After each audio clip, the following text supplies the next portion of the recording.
Greetings, my good friends. It is me, Heartless, once again, and I have a brand new LMG I want to show off today, the LCT RPK, and I hope you enjoy the review. Since I'm wearing coffee-stained camo, would you join me for some coffee?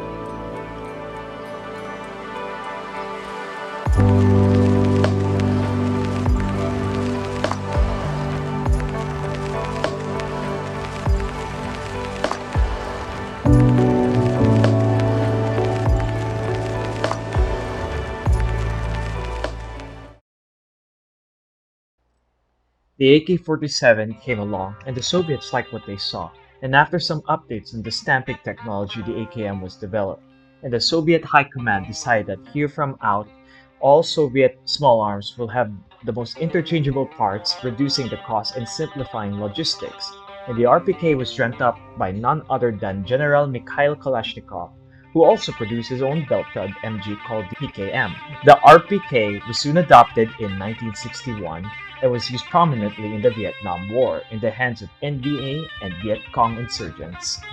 It was well received by the troops for its reliability and had many variants.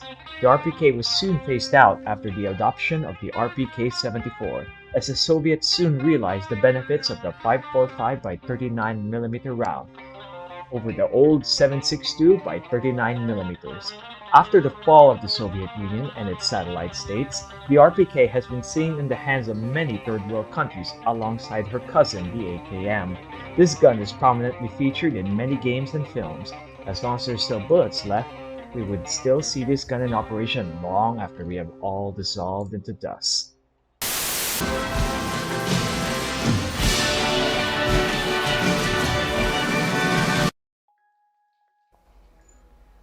When your LCT RPK arrives, it will come in this very flashy box. All LCT Gen 2s have this kind of flashy graphic on their box. Inside, you'll find your gun, a manual, and some other paperwork. Unfortunately, I bought this gun secondhand, so I didn't have the box. I only had a manual and a steel 7.62 mid-cap mag. They do not include a battery and charger, as the company LCT expects you to already have that sorted out by the time you get this gun. My first impression of the RPK is that this is one nasty gun, in a very good way. It's basically a very masculine AK, a big boy AK, if that makes any sense. Now, let us start how women are not supposed to wipe, from bottom to top. The butt stock is what's called a club foot. Its purpose is for you to grip the stock while you're with your hands as you fire it in full automatic. In Airsoft, we do not compensate for any recoil, so this is a fine addition due to increased space. The stock has a trapdoor meant for AK cleaning kits, as demonstrated here. However, for the purpose of Airsoft, it holds your battery. I love this stock because of the amount of options of batteries you can place. You can stick an RC car LiPo, please use a MOSFET if you want to do this, and a brick LiPo that is far superior to stick types. A flaw is that battery changes are hard to do, as you might lose these butt plate screws. The lower receiver of the RPK is made out of steel, and as you can see is reinforced to accommodate the heavier barrel, and for the real RPK to make it more durable for sustained automatic fire. And as an example, here is my AKS-74U. RPK receivers are 1.5mm thick. Also, the side mount is absent on this one, making your optic mounts useless unless you replace the dust cover. If you want an RPK with a side mount, I recommend looking for the RPK-74. The dust cover is a smooth type as seen on old AK-47s, which is accurate for this RPK. The pistol grip is similar to that of a Bakelite type material, common in AKM and AK-74 pattern rifles. The trunnion, as it's called, is made out of full steel and houses your rear lift sight, which is pretty crude in comparison to peep sights. If you use the sight, you press the buttons to your desired range, but for Airsoft, this is mostly for aesthetic and for authenticity. The wooden handguards of the RPK is made of a similar wood laminate as the real RPK. The entire barrel assembly and even the orange colored tip, which is absent as I replaced it with a slant muzzle brake, is made out of steel. One of the most important parts of the RPK will undoubtedly receive a lot of trauma, and that is none other than the bipod. And I can attest after smacking it, dropping it, and deploying it haphazardly is extremely durable, and the magnet doesn't lie. In order to use the bipod, you can unhinge it with this latch. Watch out as the spring-loaded legs might hit you. Deploying it makes the gun rest on any stable surface, allowing you to sustain fire in a prone or crouched position. It is hard to undo the bipod with gloves, so I recommend just leaving the bipod loose or tucked, depending on your playstyle.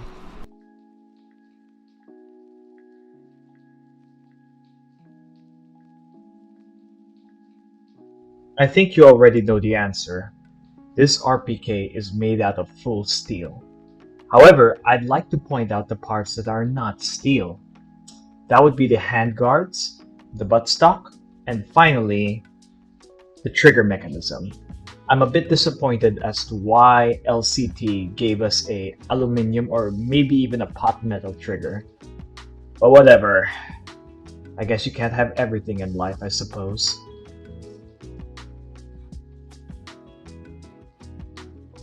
As we're about to demonstrate, the LCT RPK is compatible with virtually every magazine out there. Right now, I have a G&P AK-74 style magazine. It does fit with a little bit of wobble.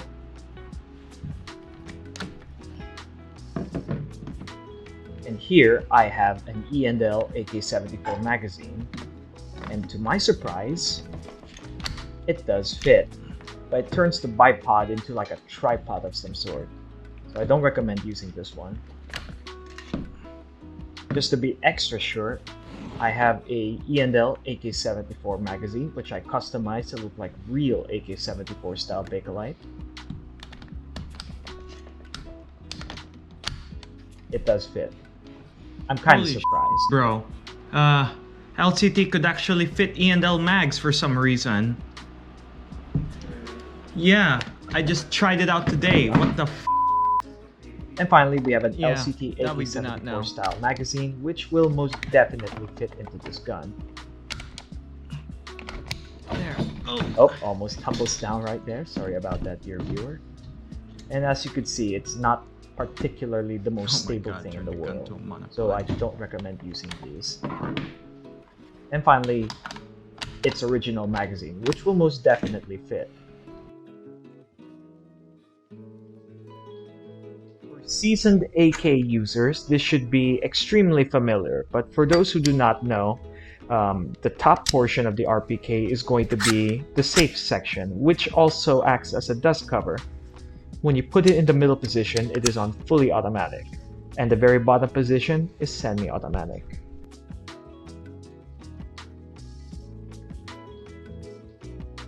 LCT AEGs are okay. Its internals leave plenty to be desired. The internals are stuck in the 2009s. The hop-up is made out of plastic. I replaced it with a Lonix in order to manipulate it, simply slide it left to right for less or more hop. And the bucking's alright. The EBB motor is alright compared to normal LCTs. The FPS of this gun is around 400 FPS, but for some reason the owner has brought it down to 350. To solve this issue, we decided to drop in a fresh LCT version 3 gearbox. It was working fantastic, but on the next day, the gear stripped itself, causing catastrophic failure. I had to get a local tech to look into it, and he did a stellar job. This RPK has a ridiculous inner barrel in comparison to my AKS-74U. We hate him. We hate him. You know, when we think of him, we... Okay, the EBB Kit. Now, some airsoft retailers offer the EBB Kit, which is touted as one of the best, and I have to admit, it was a joy to shoot with the EBB Kit. If you purchase the EBB Kit, it will come with a special gearbox, a rear recoil spring, and a heavy bolt, and even came with a fake gas piston. The action of the EBB Kit feels absolutely amazing. With the kit, it makes your RPK sound like a beast. I remember taking this gun for the first time with a drum mag, and as soon as the gun barks, everyone falls silent for the scary sounding gun as a tsunami of BBs were heading their way.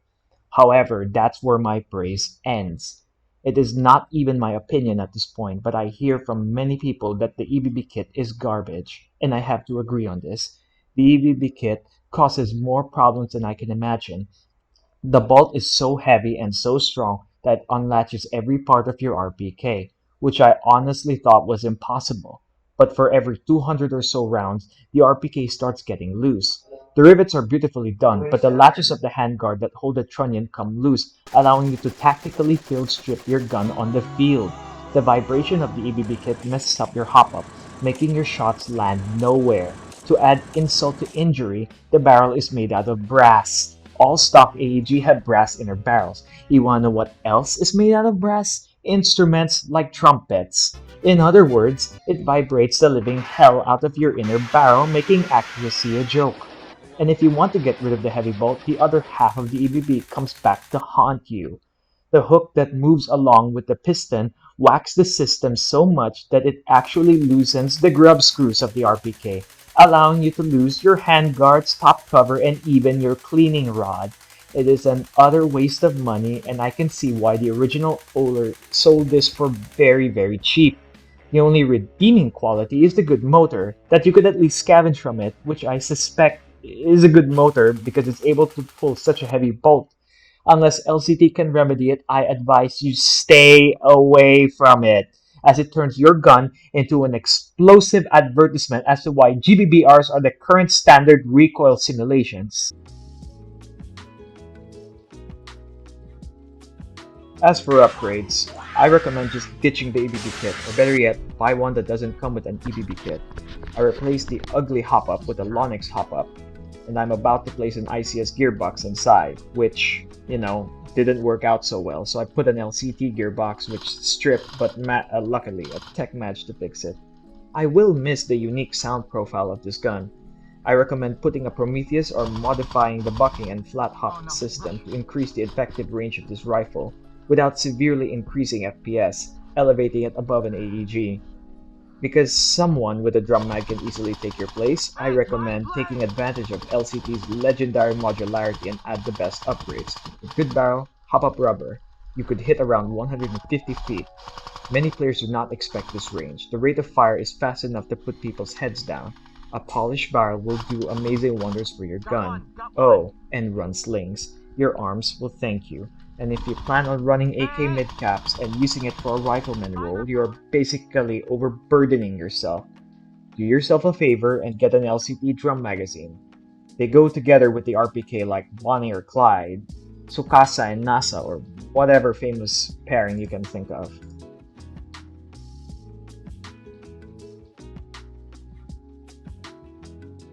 Now time for the pros and cons. The pros of this gun is that it has amazing externals, made out of solid steel and a beautifully laminated wood. It's eye candy for many players, and would catch the eye of many players when we brought it out. I hear people whisper, "Oh wow, they brought out the RPK," as we deploy it on staging. I would even argue it is the best RPK without the EBB kit for Rust 4 LMG players. Unlike the Cyma, which is similarly priced, the bipod of the Cyma is made out of hot metal and will break under the stresses of combat, and the internals leave plenty of room to be desired. The riveting of Cyma RPKs are legendary for being horrible. As I'm about to demonstrate, LCT RPKs passed the Delta 1 test. LCTs have made disassembly of their guns extremely simple. Taking the RPK should take you about 15 minutes, which puts Tokumaru spec AKs to shame for its little screws. It's all held together by latches and tensions like a real AK. However, when gun gamers said that if you want to be a serious LMG gunner, you gotta learn teching, I have to agree. This RPK made me and my brother take basic teching because of the amount of stress that we managed to put in the gearbox and all its parts. The biggest weakness of this gun has to be the EBB kit, which is a travesty and turns your otherwise beautiful RPK into a ticking time bomb, and LCT's internals have failed us constantly with stripping gears on the very same day it was installed. When you have done proper work on this gun, this RPK does wonders. I remember vividly how me and my teammates were laying so much suppressing fire and killing so many people with the insane accuracy of this upgraded RPK that the field was practically a ghost town. A couple brave souls would draw our fire and run across the field as the BBs were lagging due to the gunner not leading his aim as much. I remember seeing a rental run for dear life as the bullets were just millimeters away from his feet. We shot so much we started dumping bullets from loaded magazine to keep up the suppression. I could almost smell the burnt motor. Almost going through 1,500 BBs in that entire match.